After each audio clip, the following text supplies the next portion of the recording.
Hey everyone, welcome to Unique Ways with Thomas Gerard, an audio podcast. Got a super awesome guest today. He has an approach to driving growth that involves leading teams to deliver immediate value to customers and clients through close collaboration with merchants and internal stakeholders. He leverages his hard-earned international business experience and deep understanding of consumer behavior and excels at creative and collaborative problem solving, formulating design strategies, and executing them through creative leadership. Please join me in welcoming John Bondoc. Welcome, John. Hey, yeah, thanks for having me. That was interesting intro. I guess that was from my LinkedIn, hey? I think so, yeah. Yeah, yeah. Yeah, sorry, I apologize for it being very wordy. You know how it is. Sometimes you go through the LinkedIn and you just add stuff or not add stuff and yeah, this it sounds like it kind of grew into a bit of a monster there. No worries. You ready for 20 questions? Yeah, for sure. Okay, Let's here we do go. it. Question one. Tell me a little bit more about yourself. What do you do? What I do. Oh, these days I'm in front of the computer a lot, I guess, and I take a lot of calls as a lot of us still do, the video calls. I am a design director for AI company, so a company that makes custom AI solutions. Um, and yeah, my training is in industrial design. So I went to Art Center College back in the day, worked in like branded footwear for a while, for a long time actually, and had my own company, had my own brand for a little bit. That was kind of rad. And then yeah, went back to school and did software, obviously design related, right? And so ended up with Ekohi, which is a um, a custom AI software company. We have offices all over the place, and I'm in the Vancouver office. Yeah. And so I don't know. Does that answer what I do? Kind of. Yeah, sounds great. Just a note for our audience, John and I met recently at an art fair, both as panelists on a artificial intelligence panel discussion. And yeah, that's when I kind of learned what John does. So that was super cool. Yeah, no, that was a great experience. Yeah, you were awesome. I think you really provided a great how do you say this? Like considered perspective to it all, because I think you had both. So there's myself and then Steve, right? DiPaola on the other side. Not necessarily arguing. I think we agreed on a few things, but I think we're both very wordy, maybe. Both really passionate about it. And so it's really great to have your more balanced kind of views and thoughtfulness in there. So yeah, that was a good panel. Hopefully you get to do that again sometime. For sure. Okay, question two. What's a key piece of knowledge that makes you different? Key piece of knowledge that makes me different. So I used to think I wasn't that special, actually, and so that kind of resulted in a lot of I guess personal um psychological challenges, I guess. It's kind of depressing, right? I mean, and so but then oddly enough, I realized that my background is actually kind of special. I was as we do in this industry, I was chatting with an AI, plug to the PI or Pi chatbot that's out there right now. That's really like amazing chatbot. Anyway, it yeah, I was having a conversation about things that I wanted to do and all this, and it was probing me and asking me a few questions, and it turned out I was really impressed by my background in industrial design and then software. And so it was saying that, oh, that's really cool that you understand things like manufacturing, and it could be good for like future fields like robotics and AI and all this stuff. And I was like, wow, I never really put my story together like that before. And I had to leave it up to a chatbot to do that for me, and but it seems to be working. I feel better about myself these days, and yeah, and so that's my story. I'll stick with it. Great. One more note for our audience. If you're liking this episode, definitely check out the episode with Dr. Philippe Pasquier. He runs the creative side of the Artificial Intelligence Lab at Simon Fraser University. So number 3, why this of all things? Why do you do what you do? Why do I do this? Yeah. I'm just compelled to like make things for people. I don't know what it was. I mean, it's just always been that way. Like I can't make things for myself, which is weird, right? Like I just have this thing where I just kind of want to like please people. It's like, oh, here, I'll make you this or I'll cook you a nice dinner or something like that. And I just get really happy when I see that I've made something or, contributed to making something that pleases people. And then so that works really well for like, that kind of service mentality works really well for UX design for sure. Um, and yeah, I mean, I think that it always comes back to that is just, I'm really trying to put people first, trying to get I'm trying to make people happy, which is, oh, this is crazy. Oh my gosh, I can't believe I said that. So here's a story. You have a second? Absolutely. All right. So when I first moved back to Vancouver, I was working in footwear, and there aren't too many players in the game here for footwear, right, in Vancouver. One of them is John Fluvog. John Fluvog is a if for those of you who don't know, he runs a kind of like dress shoe business, and I'm kind of underselling it. He actually does an amazing fashion footwear business, mostly like women's heels, and they're very extravagant and they're amazing. And so anyway, um, John had me on as the head of design for men's, and at the time John was sick. I don't know if you know this, but John came back from cancer, like near death, a couple times already. And around that time, we all none of us knew what was going to happen, and so um, you know, it kind of felt like, okay, well, we'll come in here and maybe there's some help that they need at that point. Anyway, long story short, I was kind of probing John because the idea was that eventually I might end up being creative director here, and so every opportunity I had was picking his brain. Like, how is this guy working? How does he see the world? How does he, how when he sees this, how does that translate into that? I was essentially, and I was joking around with him at the time. I was like, what I'm trying to do. I'm trying to collect all this stuff so I can program it into an AI eventually, so that we'll have all your creative direction and we just automate it all in the future. He gave me a really bad look after that. But anyway, one of the questions I asked him was, I go, yeah, John, why do you do all of this? I go, it's a lot of effort, and it's like, it cost him a lot.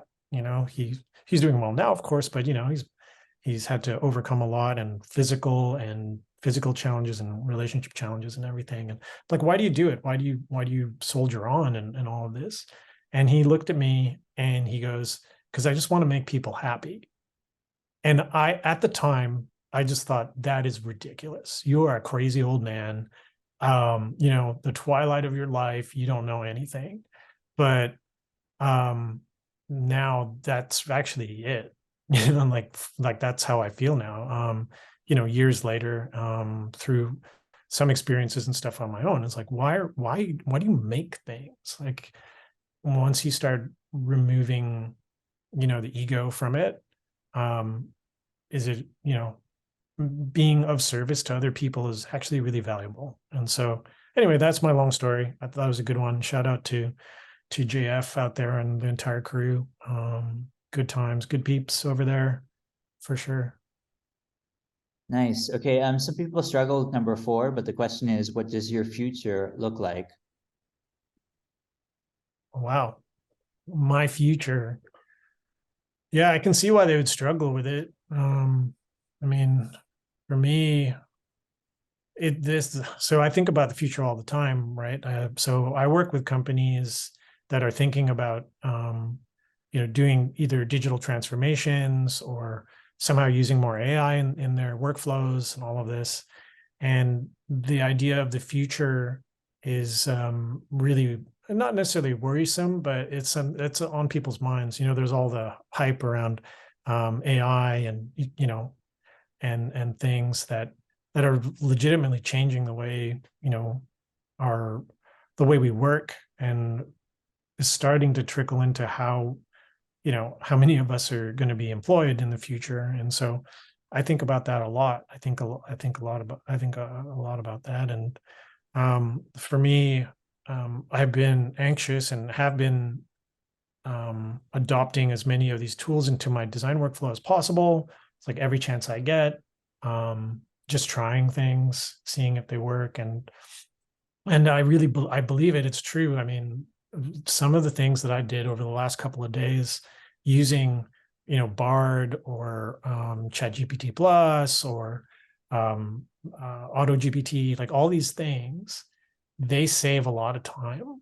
I'm able to put together UX research packages in like hours, whereas before may take like 2 or 3 days.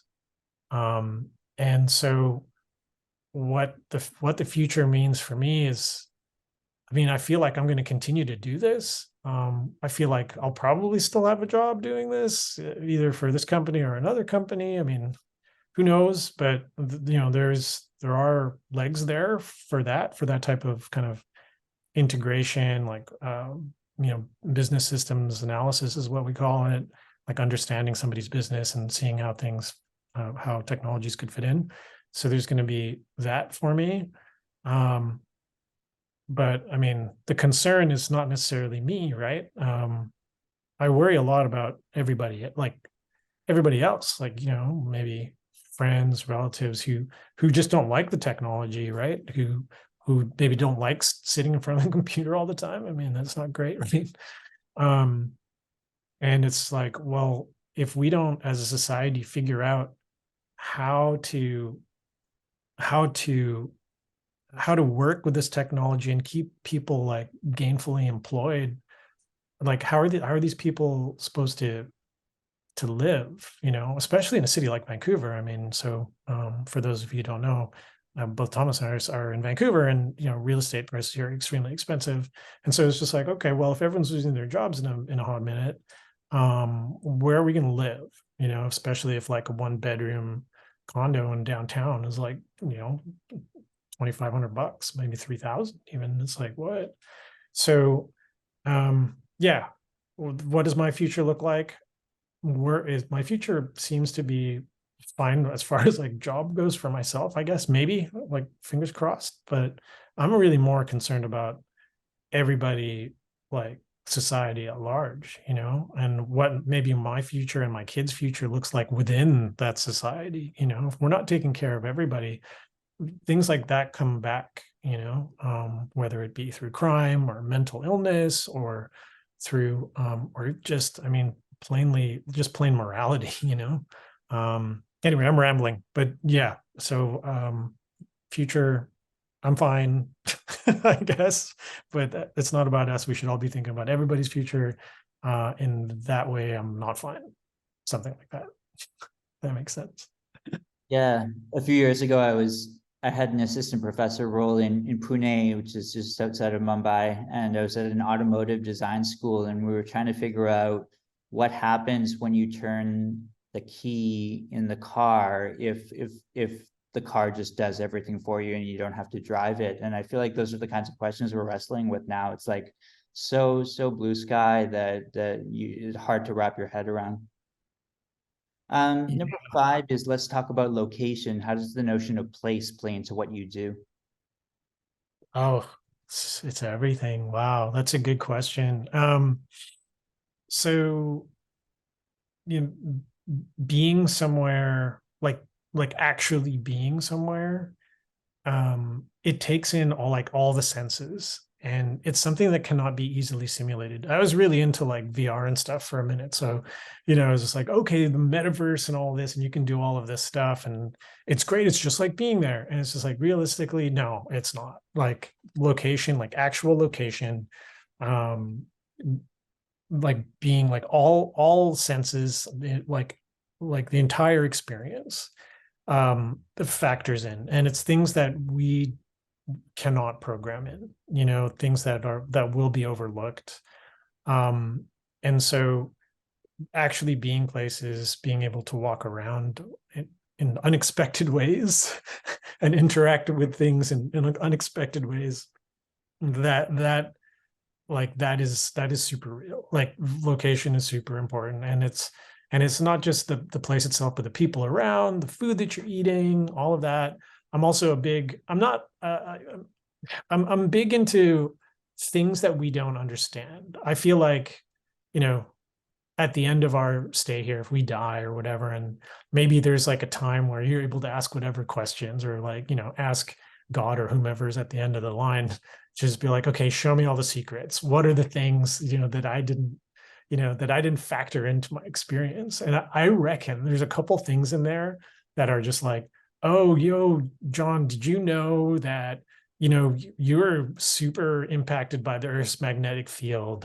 And it's just like, so when you were living in LA, you were more likely to do these things. It has nothing to do with your behavior, but strictly about the magnetic field, or or some sort of aura around the geology of the area or something. And it's just, and I think things like that factor into location.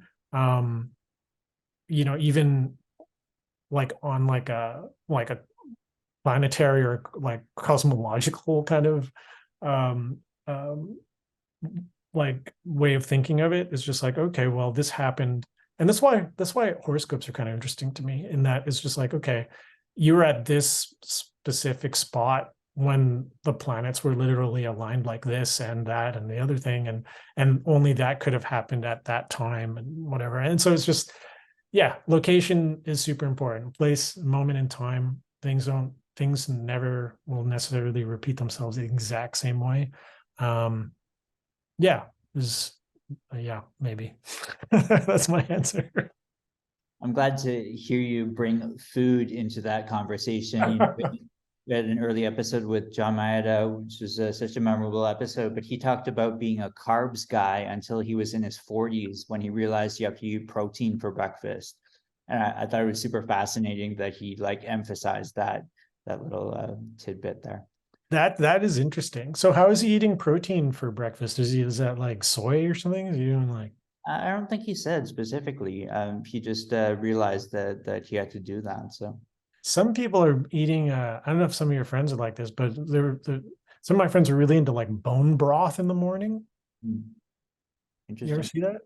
No, I They're like haven't. selling bone broth at like Whole Foods for a minute. Yeah. Interesting. I don't know, right? There's this, yeah, some like a friend of mine, Aaron, one of the designers over at the mining company, was just like, yeah, I started eating bone broth in the morning. They sell it. I think he was buying his at Nestor's or something like that. And there's like these clear plastic containers full of bone broth. So it was just like, yeah, bone broth. So I just boiled for a long time with a little bit of salt. And so guy would have that in the morning. I mean, I don't know how much protein is in that. I mean, it sounds delicious, but Nice. Yeah. yeah. Wow. Number 6, if you had to start from the beginning, what advice would you give your former younger self?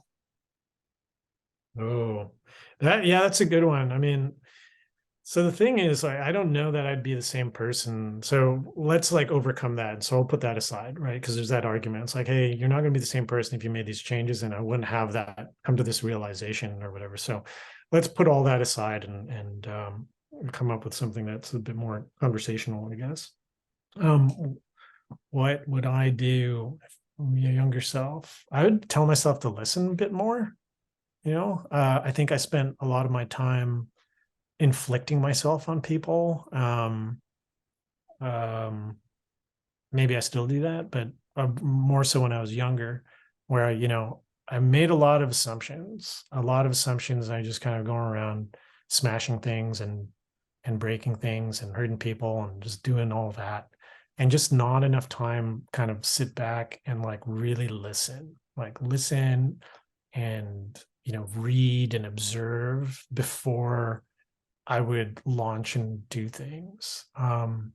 But that was my personality then. I was really into um, like we used to call them extreme sports, like action sports, like things that, you get hurt doing, things like, oh, time to jump off this thing, and it's just like psyching yourself up to do it, or, oh, you got to do this rail, and you got to like psych yourself up, and the whole mentality behind it. And, that's how I live my life. It's just like, yeah, you got to commit to this thing, you jump off the top of those stairs, and even if you second guess it, you're going to eat it.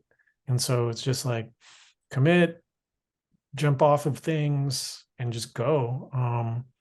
But in that way, if I didn't do those things, if I didn't get hurt all those times, then I would be a different person. Maybe I would never even come up with that mentality, right? So here I am with the old man body now, like paying for all of those mistakes, on like scars and like joints and busted relationships and stuff. But yeah, that's a good question. A really good question. Good stuff. Number 9 is, what tools do you use? Are you both digital and analog? Yes, that's a really good question. Yeah, yeah. That's a big part of my practice, is to go back and forth between the two.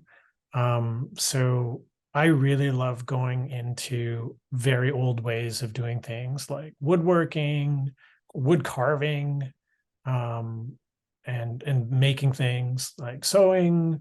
My wife and we started a small business just to like make things on our own.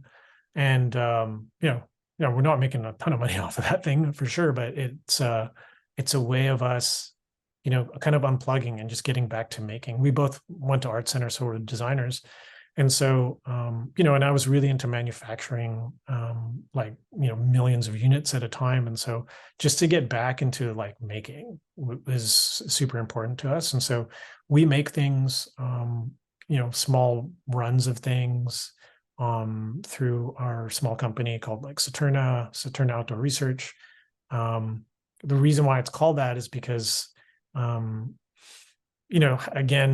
it's a reaction to being on the computer all the time, and just a longing for being a part of nature. So it's just like, okay, let's make things sustainably. So obviously small runs, we're only selling things that we can make ourselves.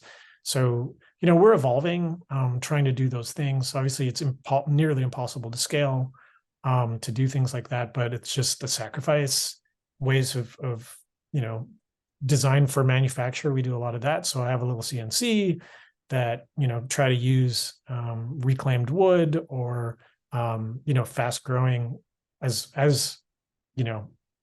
ecologically responsible species of wood as you can, right? I mean, we can go down that rabbit hole, but you do the best you can, right, to make things responsibly, to make them to order. So you're not, shipping things from other countries that have cheaper labor and all this stuff.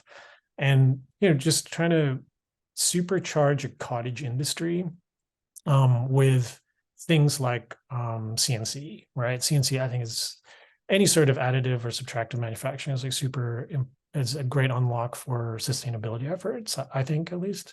And yeah, so I seesaw back and forth. I spend a lot of my days working on, helping people understand AI and things like that. And the other half of my time, I'm like in the garage, like sanding. I think any other industrial designer out there, especially ones in school, probably maybe chuckling along with me. But yeah, sanding. I do a lot of sanding, a lot of handwork. Well, Yeah. that's interesting, because being at art center back then doing industrial design, you must have been in the wood shop and the metal shop all the time, right? That's right. Yes, yes. Yeah, that for me, that was one of the best parts. I mean, you go through it and you're suffering, right? Because you're just trying to figure out, how to make things. We like lay fiberglass, or, we had FDM machines with 3D printers and CNCs back then. And it's also like trying to integrate those into, into traditional woodworking and things like that. And then wood is expensive, so we're always using like foams, and things. Yeah, just sorry, I'm just going on this weird. You just mentioned wood shop, or what do you call it? The model shop at Art Center. I just got all these like really warm and fuzzies, yeah, industrial design and making things with your hands is just like so important, so critical to education, to industrial design education. I think grasping, the materiality of things is super important. Sewing, getting the most out of, what you can out of the material and the process is like just so important. And just undersold, I think, especially these days with so many people making so much money doing kind of web and software related things, that I've really felt like, industrial design was kind of stepped over in a lot of senses, right? In a lot of ways. And right now I feel, you're an educator, so you could probably feel this, where it's just like somebody comes into your class and be like, okay, tell me about tell me about design, and from their perspective, all they see are, interior design things, like Wallpaper magazine, for example, which is a great magazine. I'm not slamming it, but it's just like, that's for an elite kind of crew. Or architecture, which is again, rife is elitism a word? Yeah, let's say elitism. And yeah, it's kind of a tragedy, in that, we're slowly, or we have been divorcing ourselves from, handcraft. Like, everyone's like, oh, you're gonna get your kid into STEM or whatever, and you got to get your kid into doing this kind of job. And I really feel like with all this AI stuff that's bubbling up, it's like the things that are going to be most important to us as like spiritual beings are going to be simple things, like going back to being able to, subsistence farming, let's say, or making your own stuff, like shaker style, um, like a shaker style movement in how we live. And it could be super rewarding, for us as creatures, to kind of get in touch with making again. Anyway, I went on a long thing there. I'm sorry, Thomas. No, You're so I sometimes I wonder if you're actually like, do you actually like follow what I'm saying or not? I I feel like am, you are. we had an early supporter of the podcast who still supports us, Dr. Garnett Hertz, and he has a book coming out on DIY culture through MIT Press, talking Nice. about early maker labs, early maker culture, and all of that. Yeah, I've been chatting with him. He's very influential. Nice. You're an industrial designer, right, Thomas? I have You- some industrial design in my yeah, background. Yeah. yeah, yeah. I mean, Okay. Yeah. when because you teach as well, and so I wonder, do you find, well, what do you think about the current state of the industrial design profession? I mean, with AI and digital, everything kind of shifts, and I mean, I think what happened was a lot of the digital realm, maybe starting with stuff like mobile apps, and then moving to smart home, moving into AR, VR, moving into these different technologies, have made it a necessity for these different specialties within the design world to jump into those areas and to say that those areas were part of what they did. So much so that I think that a lot of these areas kind of lost the kernel of what they really are. I think Mm, industrial design yeah, historically was something very specific and very relevant and actually very exciting. And I think these yeah, days has to play on the trends just like everyone else. So I'm not sure. yeah, yeah. No, that's a really good point. I mean, yeah, I mean, when you start thinking about how people get information too, right? Like, so when you're talking about when, industrial design was kind of special, I think you used that word special. Mhm. And yeah, so when I was going through design school, that was kind of almost pre-internet, that was like, the very first Mac iMacs came out kind of thing with the round mice. Mhm. And internet was slow in a lot of places. I mean, a lot of places still had some dial-up, Mhm. and but the internet wasn't built out. Like there weren't like all these like great websites that we have now for all of this. There weren't like a lot of great blogs, or news aggregators and all of that. And so anyway, so we would get our information from like magazines, like like newsstands. And Mm, so it was like when the latest Italian car styling magazine came out, right? It would be like, oh snap, did you see Auto Styling is the sorry, the Japanese one. But there was another one, I forget. Oh, Car and Design. Car and Design just came out. Did you see that? Like the thing was like $40 American or whatever off the newsstand. And we would just like lose our minds like drooling over these magazines. And that's the way it was. Like ID Magazine would remember that ID Magazine, and it'd be like, oh yeah, Mark Newson came out with this thing, and you just be like, oh snap, like oh that was so amazing. And then, but it would be in these magazines, and the experience, it's almost like this weird secret that you would have. It's just like, oh, I have this magazine. I'm going to show it to you, and you'd actually have to physically show it to some. You can't just send them a link, right? Because it wasn't the way it worked back then. But I think that like that transmission of media probably had something to do with the erosion of the specialness of industrial design. Yeah, that'd be an interesting study or something. I don't even know if that'd be valuable as much as maybe a love letter to the late 90s, early 2000s. So maybe a movie, like some sort of slapstick movie, like it's like That 70s Show, but it would be about industrial designers, industrial design students in the early 2000s. Maybe. well, I mean, one portal, is that a word still? One portal that kind of survived or seemed to is Coraflot, right? And that was really early on with industrial design. So Yeah, that's right. uh, Coraflot. but Yeah.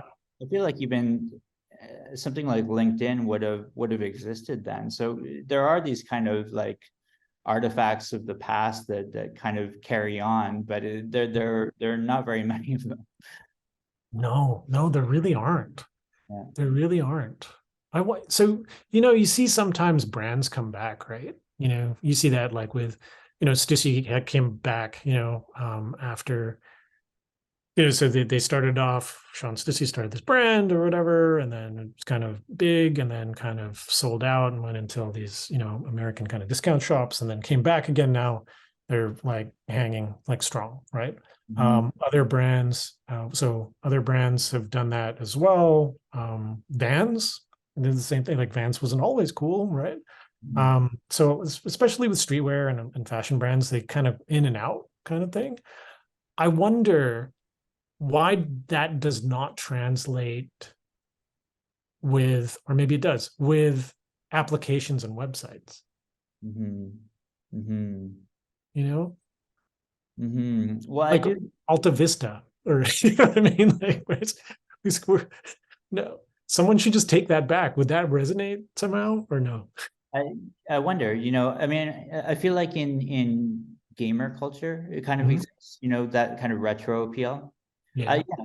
Well, why doesn't it exist with traditional websites? It's a good question. I'm not sure, except with the Wayback Machine or whatever that is. So, Yeah. yeah. Yeah. Huh. Um, yeah. Halfway, number 10. How do you deal with work-life balance? Oh, yeah, I have a silly schedule, which is kind of interesting. So my half my team is in Asia, in Tokyo and Shanghai. And so then some of them are in East Coast time, and there's some people in Portugal and France. And so my days are messed up. Like I wake up, smash through a couple emails here and there, try to get some work done, and then I'll go to like I'll hollow out the middle part of my day to go to the gym. And don't get me wrong, I'm not like Arnold Schwarzenegger kind of bodybuilding or whatever. I'm just like trying to stay alive because I sit for so long. I'm just like trying to, just trying to stay healthy, and yeah, I'll, if I'm lucky, I'll get an hour or two to try to make some music or something, and or go for a walk. I don't know. And then work. Like I'll work. Like my days will like start like full on days will start at like 2 or 3 and go until 9. And then so my work-life balance, that's what it is. It's just trying to find the sweet spot in the middle of the day. That's most days. Then weekends, I'm pretty successful at just completely shutting things down. I try really go out of my way not to think about work, because I've burnt out. I mean, I've been doing design work for over 20 years now, so I burnt out multiple times, and I know what that looks like. And so I'm very deliberate about, sick days. I'm very deliberate about how am I feeling today, and really divorce myself from design work. I try not to drink so much, but you got to enjoy your friends every now and then. I think alcohol is still a viable social lubricant here and there. Yeah, just try to see friends and family when I can. But yeah, you gotta, for me at least, if I were telling somebody else that's going through this, is just, yeah, stay disciplined in finding that me time. Yeah. Well, that's funny. I mean, it's funny to hear you talk about the gym because, like it seems like the big tech people like Jeff Bezos, he's like pretty like buff, isn't he? And I feel like Mark Zuckerberg is also like buffing up. Like, is that a thing now? I don't know if it's a thing, but well, Zuckerberg, not only is he buff, but he won like some sort of like jujitsu tournament I recently. saw Like, that one too. Yeah. yeah, dude's like some sort of like he's turning into like an assassin. Um, yeah, I don't know. I think so. The body is pretty important, right? I mean, just overall, physical well-being is good. I think it unlocks energy, it unlocks mood as well. Um, so yeah, if you're healthy, if you're active, you're more likely to engage in other things that are healthy, and perhaps maybe thought patterns are healthier, one would imagine, right? So yeah, I think it's a good thing, right? I mean, we shouldn't, it's not a bad thing to be healthy, right? As far as I know. As far as I know. And for me sitting at the desk, it's a killer. I mean, like I have a standing desk too, but it's just kind of like, yeah, you're like, my back is like super messed up. If I'm not like religious about core exercises and keeping weight off, then yeah, I literally can't work. I have to work lying like chest down. And I know a bunch of other computer people like this as well. They have to work chest down, um, lying on the floor because their backs are so messed up. So yeah, it's kind of, I think, yeah, we don't have a choice, I guess. Brutal. Number 11, if you weren't doing what you do now, what would you be doing? Yeah, that's a good one. So I have to make a lot of assumptions here. I guess maybe, let's say, because I've been working for quite a long time, so I feel like if I just all of a sudden, let's limit it. Let's just say I just stopped working as of now, so that's probably a little bit better because it's easier for me to think about. I would probably work on those wood projects and that small shop that my wife and I have. Um, and we would just do that. We get a lot of enjoyment out of that. So we do that. Hopefully the business at some point will make enough money that could pay for a few things, maybe like it's bringing some money. Um, and yeah, we just keep making things. I'm a maker, and my wife too. We're makers and designers at heart, so you can't kind of keep us down. We'll keep making stuff. Um, that's nice. I mean, it's a nice thing to do to have. I also, I started making music, so I would do that too. Would I make money doing that? Probably not. I guess this would go on and it'd be like, okay, well, realistically, John, you're not making any money doing what you're saying you're going to do these things. What would you do, to keep food on the table? At my age, I wouldn't be able to do things like physical things anymore. Like I looked into being a cop. I was just like, whoa, they need cops? That's interesting. I'm gonna want to check that out. And then I go into these rabbit holes, and it's just like, would I pass the physical? Maybe, but on the website, they're just like, yeah, people over 40 usually don't pass or something like that. And it's just like, what? So it's like, I can't do a bunch of those things. So I was like, oh, how about search and rescue? And they're just like, yeah, this, you're at that age kind of thing. I'm not looking at people like that. So what other things? I don't know, something active maybe, like, so even carpentry, I'm like too old. You can't just pick that up. Like that's a real, that's like doctor level skill, right? You get like a bunch of a lot of experience and training. So yeah, I don't know. Maybe I would work at with that. If I had like push come to shove, like nothing, like couldn't do anything. I don't know. I'd probably work at a bike shop or a snowboard shop, maybe in the back, like doing tech, tech work. So I can wax skis and snowboards and do edge sharpening, base repair, things like that. And I can wrench on a bike pretty good.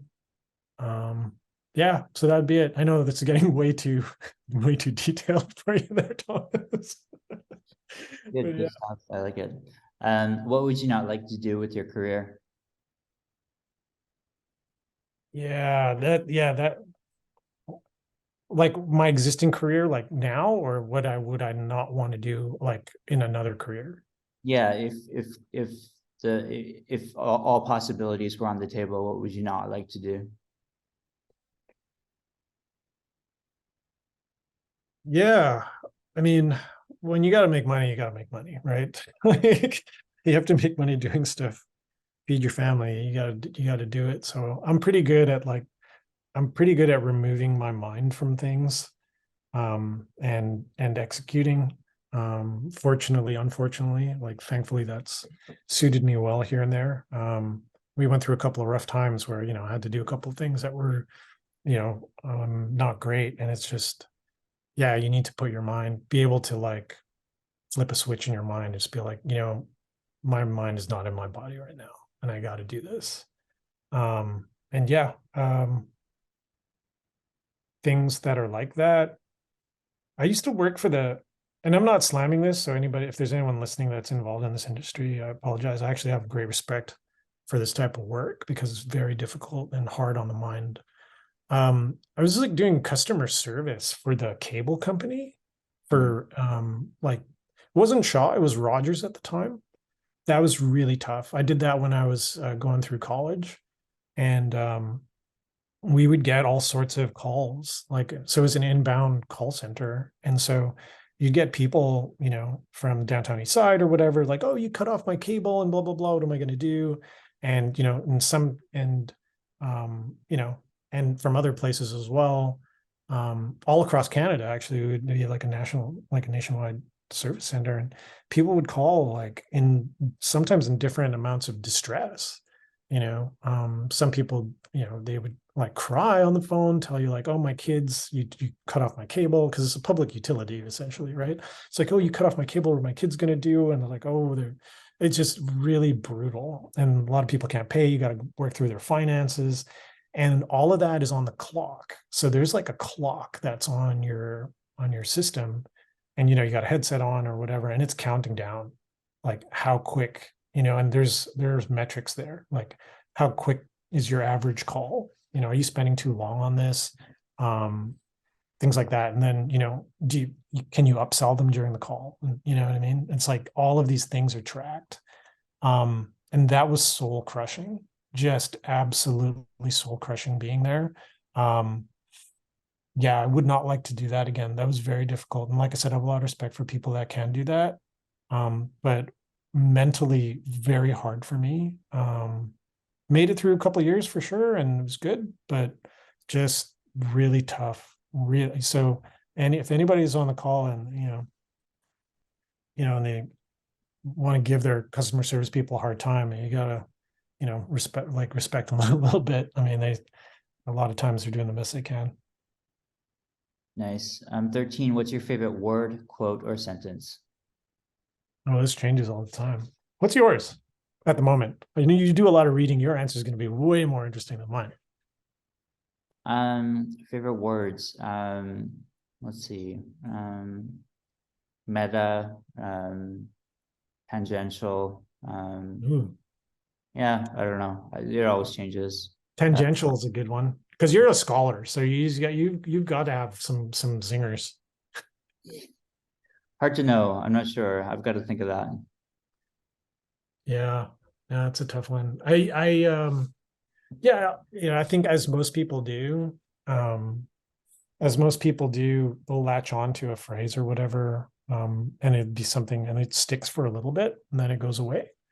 Um, this is really funny because I've been thinking a lot about large language models recently, Mm. because of ChatGPT and all Mm. that stuff, and it's just a lot of people are like, oh yeah, these things are really stupid or whatever. They don't, they're really not. They're really not like thinking. They're just putting the words together. They're just, they're putting together what sounds interesting, and they don't really, there's no meaning behind it.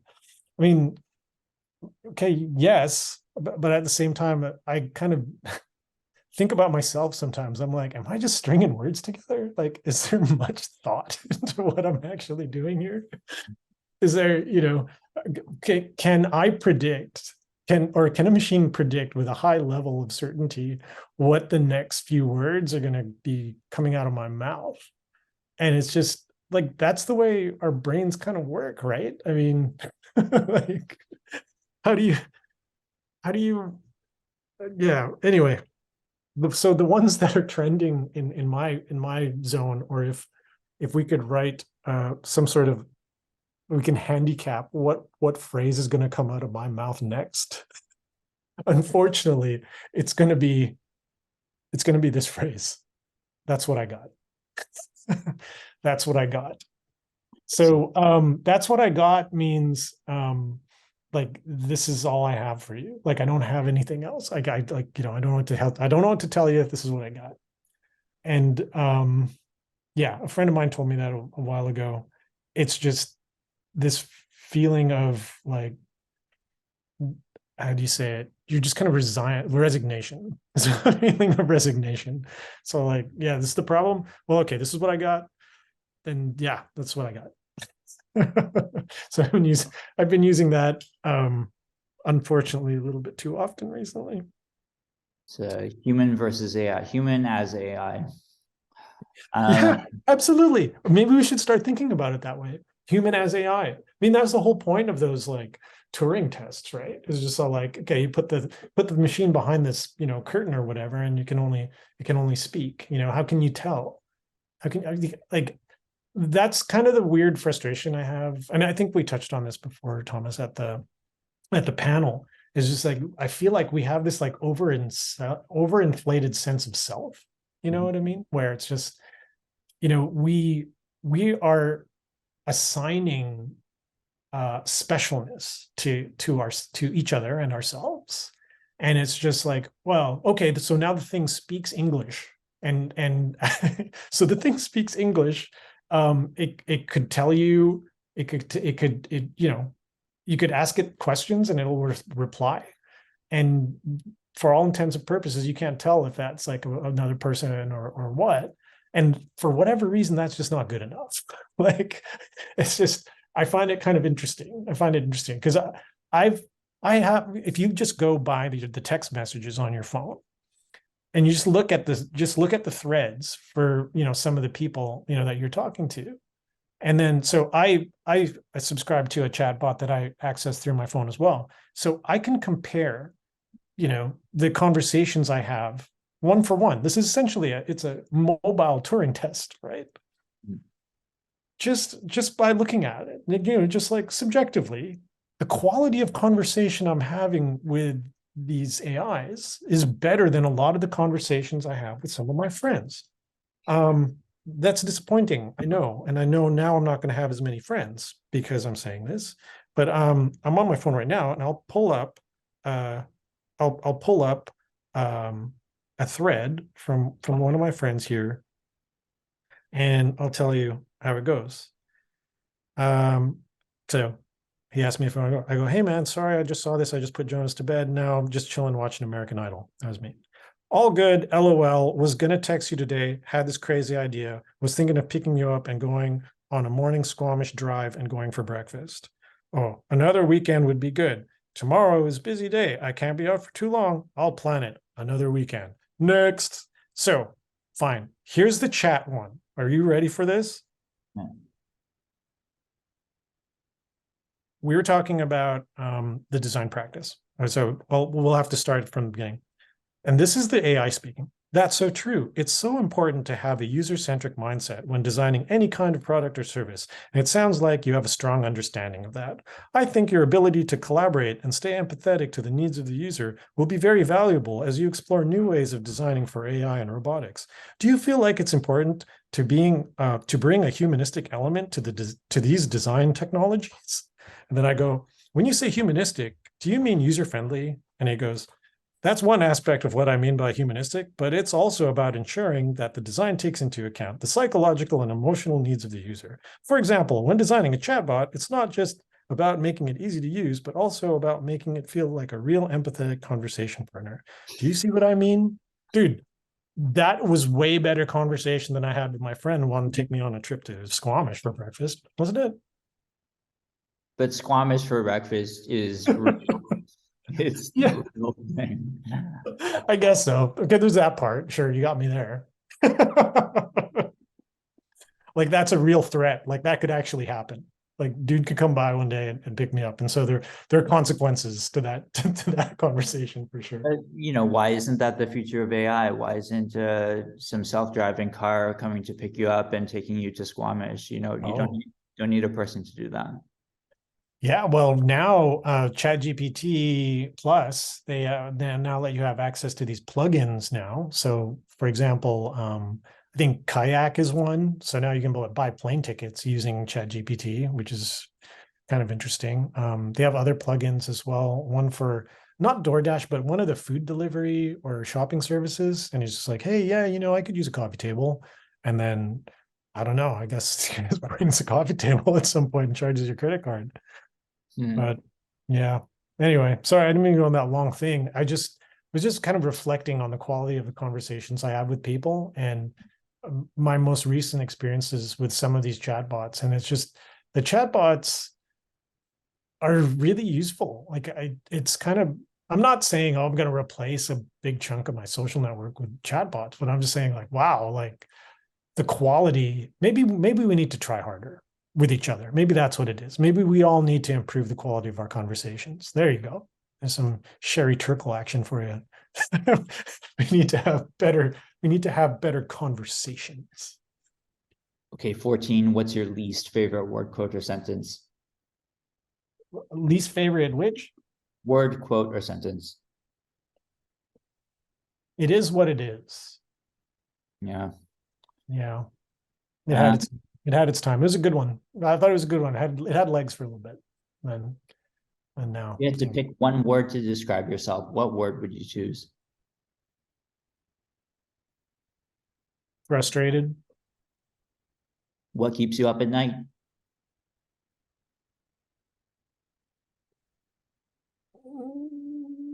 Thinking about my family, thinking about my kid. I worry about a lot. I worry a lot about my kid, and not just my kid, but like just kids in general. Just growing up, they're growing up so differently.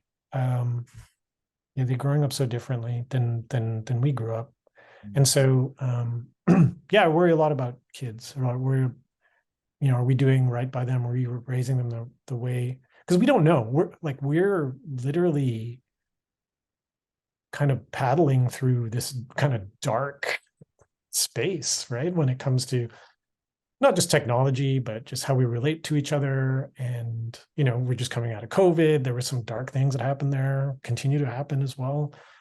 And so I worry about kids. Are we doing right by them? Are we behaving the best way we can with these tools that we've never had before? Um, yeah, kids, really tough. I mean, we could go all day, right? Both you and I grew up in Canby Village area, and it's just like, man, I mean, remember riding BMX bikes down there all the time. Riding down to Can Pharmacy or Granger, or playing 8-foot hoops at Caval and all that. And that is, you can't. I don't know that kids do that as much anymore. there's a lot of weirdness going on right now. And man, you hear what's going on with that poor girl that got killed in the park in Burnaby and all that. And it's just not this. I don't know. Maybe now we just hear about it, or it's just more in the media. Maybe we didn't hear about it back then, but man, there's a lot of darkness, around us, and I don't know. That's what keeps me up. That's what keeps me up. Yeah. Okay, final stretch here. Number 17, what's a dream you're chasing? The dream I'm chasing. Yeah, I have a saying that I just want to, at the end of this, I want to feel like I just did everything I could with what I had, right? Was given certain amount of gifts, like I'm healthy. I had an amount of time that I didn't have to worry about, feeding myself or taking care of other people. And, I had these things, and I wanted, I had that, I have this responsibility, right? That it's just like, did I do enough with what I had? Not just in service to other people, but in an advancement of anything. In did I squander my talents? Like the old biblical thing, and bury your talents under the ground, or do you invest them in crypto? Yeah, so it's just, yeah, did I do the best I could with what I had?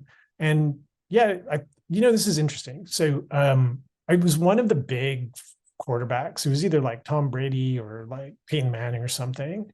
And someone goes to them, it's like, hey, you have this great life and whatever, you have all these talents, and you did all these things, like, well, was it like being, Tom Brady or Peyton Manning? And they were just like, as leaders, they had an amazing reply, and they go, I have all of these things. It's like a responsibility to turn it into good things, right? And it's just like, wow, from like a quarterback who's I mean, an American pro quarterback, they do anything, right? But it's just that feeling of responsibility is, I always found that kind of disarming. And I kind of like, I mean, granted, I don't have the talent or the money as a professional American quarterback, but at least I can, think, I want to go out thinking that I did the best I could with what I had. Good stuff. What inspires you? What inspires me? Yeah. It's like youth. It's all that stuff that we were talking about earlier, where it's just like, hey, I'm going to charge this thing, and you know come hell or high water. You know what I mean? Like, I'm going to do this thing. I'm going to jump off this cliff. I'm going to try to slide that rail. And it's just, when I see young people go at it, like that, um, and succeed, or maybe better yet, fail and come back, and hearing about things like that, young people, who do things like that, that inspires me, to be better, um, yeah, something like that. Nice. Last two here. Any advice you'd like to share? Yeah, I do. I mean, I think this is like kind of my mission at the moment. These things change, but right now I'm trying to tell everybody I can about, trying to adopt as many of these AI tools as you can, and develop your own perspective on what that's going to mean to your existence and your lives and your livelihoods, um, and to get active in, just even amongst yourselves and your social circles and your social networks, just talking about your experiences with them, because I think we need to come at these changes in technology with eyes open. We the technology, this round of change is going to be, could be very, very disruptive for us, and it deserves at least a few hours of your time in consideration, for yourselves and your families, and for the kids, like, let's for everybody's future, let's try to think it out and be kind to each other. That's it. Great. And number 20, how can our listeners keep tabs on you? What's our call to action? Is it to ramp up on AI? What should we be doing? Yeah, exactly.